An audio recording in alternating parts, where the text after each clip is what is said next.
आज जो यूक्लिड जी ने हम सभी लोगों को एचसीएफ निकालने की एक डिवीजन मेथड बताया था, यह एल्गोरिथम दी थी, उसी को हम पढ़ेंगे, यानी कि Euclid's division algorithm for HCF. इसमें यूक्लिड जी ने बताया कि किस प्रकार से हम डिवाइड करके एचसीएफ को निकालते हैं, लेकिन उसके पहले हमको जानना जरूरी है कि एचसीएफ होता क्या है। तो दोस्तों, एचसीएफ का मतलब जो होता है हाईएस्ट कॉमन फैक्टर होता है। अभी तक जैसे हमको अगर एचसीएफ निकालना था तो हम लोग क्या करते थे, फॉर एग्जांपल जैसे कुछ संख्याएं हम लेते हैं, जैसे हम यहाँ पे ले लेते हैं 8 और ले लेते हैं 12, इनका हमको एचसीएफ निकालना है। तो हम क्या करते थे दोस्तों, पहले इसको फैक्टर करते थे। ये पहला स्टेप फैक्टर करते थे। मतलब फैक्टर का मतलब कि ऐसे नंबर जो इनको क्या करें, डिवाइड करते हैं। तो देखिए 8 को 1 करेगा, 2 करेगा, 3 नहीं करेगा, 4 करेगा, और इसके बाद 8 स्वयं से। अब ऐसे अगर 12 को देखें तो 1 से, 2 से, 3 से और 4 से, फिर उसके बाद ये देखेंगे 6 से, और 6 के बाद अब इसके बाद फैक्टर तो हमने निकाल लिया। अब हम देखना है हमको कॉमन। अब यहाँ पे देखेंगे कॉमन फैक्टर को देखेंगे, यानी ऐसे फैक्टर जो कॉमन है। तो आप यहाँ देखेंगे 1 कॉमन है, 2 कॉमन है, और दोनों में 4 कॉमन है। इसके अलावा कुछ भी कॉमन नहीं। कॉमन का मतलब दोनों में जो हो। अब इस प्रकार से अब अगर तीनों को मिलाएं, हाईएस्ट कॉमन फैक्टर देखें, तो कॉमन फैक्टर में जैसे फैक्टर तो हमने ये सब निकाले, अब कॉमन फैक्टर में 1 2 4 थे। ये कॉमन फैक्टर में हमारे पास क्या है, 1 है, 2 है, 4 है। अब इन्हीं फैक्टर्स में जो सबसे बड़ा होगा, हाईएस्ट होगा, तो हमको देख पा रहे हैं कि 4 ही सबसे बड़ा है। तो इस प्रकार से इन दोनों का एचसीएफ, यानी एचसीएफ इक्वल टू हम क्या लिख सकते हैं कि हमारा 4 आएगा। ये तो हमारी थी पहले वाली ट्रिक जो अभी तक पढ़ते आ रहे हैं, लेकिन यूक्लिड ने जो दिया था डिवीजन मेथड, उसको हमको यूज करके प्रश्नावली 1.1 में उसी का यूज करके हमको एचसीएफ निकालना है, जो कि बहुत अच्छे अच्छे क्वेश्चन, एक क्वेश्चन लगभग तय होता है।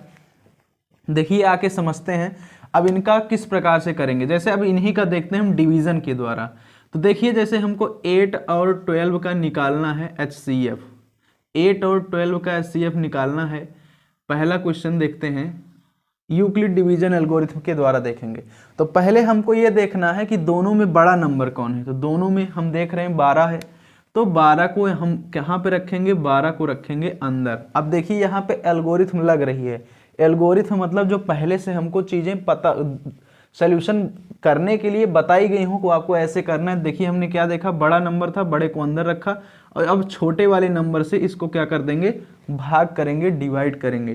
तो देखिए कितनी बार, एक बार जाएगा तो यहाँ पे 8 आएगा, फिर करेंगे तो यहाँ पे 12 में से 8 जाएगा, घटाते हैं तो 4 आ जाएगा। अब देखिए क्या करना है, अब जब यहाँ पे कुछ हमको शेषफल या रिमाइंडर बच जा रहा है, तो हम जो डिवीजर था इसके पहले वाले को, उसको अब भाग करेंगे इससे, ये जो हमारा रिमाइंडर आया है। तो 4 दूना 8 हो जाएगा। और जब 0 आपको मिल जाए, जब भी आपको रिमाइंडर में 0 मिल जाए, तो उसमें जो हमने डिवीज़र लिया था, यही तो है डिवीज़र, यही है डिवीज़र, और यही इस क्वेश्चन का 8 और 12 का एचसीएफ देखेंगे, यहाँ पर भी आया था। यानी HCF of 8 and 12 is equal to क्या हो जाएगा, हमारे पास 4 हो जाएगा। दोनों केसों में आपको 4 ही एचसीएफ मिला। ये हमने यूक्लिड डिवीजन एल्गोरिथम का यूज करके निकाला। इसी प्रकार से आप बड़े नंबरों का भी निकालेंगे, और ये पहले वाला जो हम बेसिक मेथड सीखते चले आ रहे हैं उससे था। अब एक एग्जांपल को और देखते हैं, जैसे कि हम दूसरा ले लेते हैं 10 और 25 का देखते हैं। तो पहला काम क्या करेंगे, बड़ी संख्या देखेंगे तो बड़ी 25 है, इसको हम भाग देंगे किससे, छोटी वाली संख्या यानी 10 से। तो 10 दूना 20 हो जाएगा। फिर यहाँ पे इसको घटाते हैं तो यहाँ पे 5 आ जाएगा। अब देखिए शेषफल बच रहा है, तो अब शेषफल से जो ये या रिमाइंडर से हम जो डिवीजर था इसके पहले वाला, अब उसको डिवाइड करेंगे। ये देखिए डिवीजर ये था, तो अब 10 और 5 दूना यहाँ पे 10 हो जाएगा।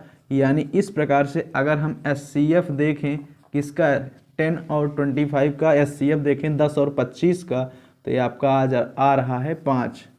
जो यहाँ पे डिवीजर आएगा वही आपका एचसीएफ होता है।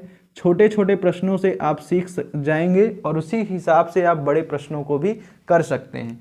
तो ये था Euclid's division algorithm for HCF कि किस प्रकार से हम भाग दे करके हम संख्याओं का एचसीएफ निकाल सकते हैं डिवीज़न मेथड के द्वारा। इसी को आप long division method for HCF के नाम से भी हम सभी लोग जानते हैं। दोस्तों अगर आपने यूक्लिड डिवीज़न एल्गोरिथम क्या होती है नहीं जानते हैं तो वीडियो की लिंक डिस्क्रिप्शन में है, आप वहां से देख सकते हैं।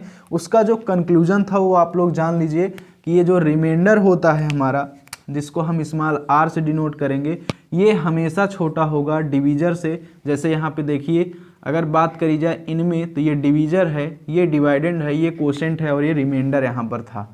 तो इस प्रकार से ये आप देखेंगे जो डिवीजर होता है वो हमेशा बड़ा होगा रिमाइंडर से, या फिर रिमाइंडर हमारा किससे बड़ा होगा, 0 से बड़ा होगा या 0 के बराबर होगा। ये था हमारा कंक्लूजन यूक्लिड डिवीजन एल्गोरिथम का।